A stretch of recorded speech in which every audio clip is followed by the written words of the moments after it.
10 টাকা করে 2টা প্যাকেট আনলাম 20 টাকা দিয়ে। দুইটায় এই 10 টাকার গুঁড়া দুধ দিয়ে এত সুন্দর মিষ্টি হবে আমি কল্পনাও করতে পারিনি।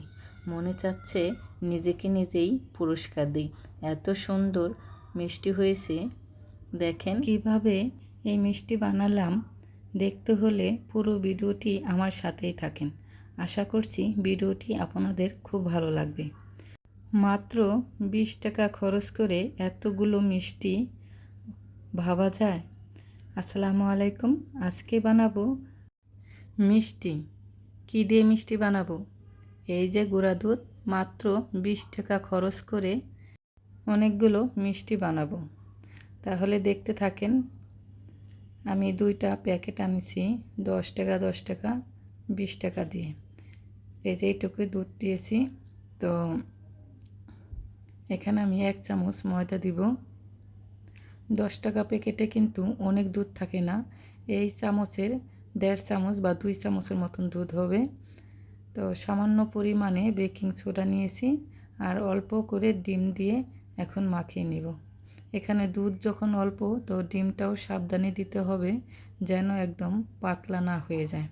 আমি অল্প অল্প করে মিশিয়ে এখন একটা ডো বানিয়ে নিচ্ছি। 20 টাকা দিয়ে কতগুলো মিষ্টি হয় সেটাই আপনাদের সাথে শেয়ার করব। দেখেন কতটুক মিষ্টির ডো হয়েছে। আমি ছোট ছোট করে মিষ্টি বানাবো। তো আমি এখানে গোল গোল করলাম ছোট ছোট, কিন্তু যখন মিষ্টিগুলো চুলায় দেওয়া হলো তখন দেখা গেল যে মিষ্টিগুলো ফুলে 3 ডাবল হয়ে গেছে। মিষ্টিগুলো আরেকটু ছোট ছোট করলে হয়তো ভালো হতো। তো এখানে আমি 3 চামচ চিনি দিয়ে দিচ্ছি। চিনিটা আমি ক্যারামেল বানিয়ে নিব। মিষ্টি যখন খুবই কম, তো আমার চিনির পরিমাণটাও খুবই কম। তো এখানে কাপ মেপে দিই নেই, টেবিল চামচে 3 চামচ চিনি দিয়ে ক্যারামেল বানিয়ে নিলাম। এখন আমি পানি দিয়ে দিলাম, তারপর আমি 1 কাপ দুধ দিয়ে দিলাম। আমি এটা গুঁড়া দুধটা গুলিয়ে দিয়ে দিয়েছি, আপনারা চাইলে গরুর দুধও দিতে পারেন। তো আমি গুঁড়া দুধ গুলিয়ে তারপর দিয়ে দিয়েছি। তারপর বলক আসার অপেক্ষা। বলক এসে গেছে, এখন আমি মিষ্টিগুলো দিয়ে দেব। সবগুলো মিষ্টি দিয়ে দিলাম। এখানে আমি আর ঢাকবো না। দুধের মধ্যে যখন মিষ্টিগুলো মানে রান্না হচ্ছে, তাহলে আর ঢেকে দিব না, তাহলে দুধ উতলিয়ে পড়ে যাবে। এখানে আমি খোলা অবস্থায় রান্না করব 15 মিনিট। দেখেন মিষ্টিগুলো কত বড় বড় হয়ে গেছে, মাশাআল্লাহ মাশাআল্লাহ। তো রান্নার পরে দেখেন আমি দেখাচ্ছি, ঠান্ডা করতে রেখে দিলাম। কত বড় হয়েছে মাশাআল্লাহ, অনেক বড় বড় মিষ্টি হয়েছে।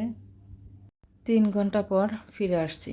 3 ঘন্টা পর মিষ্টিগুলো একদম ঠান্ডা হয়ে গেছে আর মিষ্টিগুলো নরম তুলতুলে হয়েছে। আমি উপর দিয়ে মাওয়া দিয়ে দিচ্ছি সুন্দরের জন্য।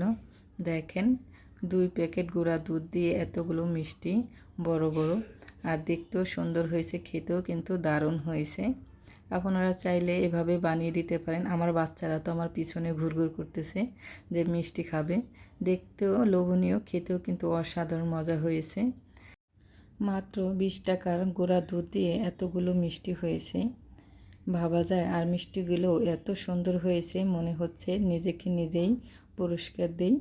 তো ভিডিওটি যদি ভালো লাগে লাইক কমেন্ট করবেন, শেয়ার করবেন। আমার ফেসবুক পেজটা সবাই ফলো দেবেন। সবাই ভালো থাকবেন। আল্লাহ হাফেজ।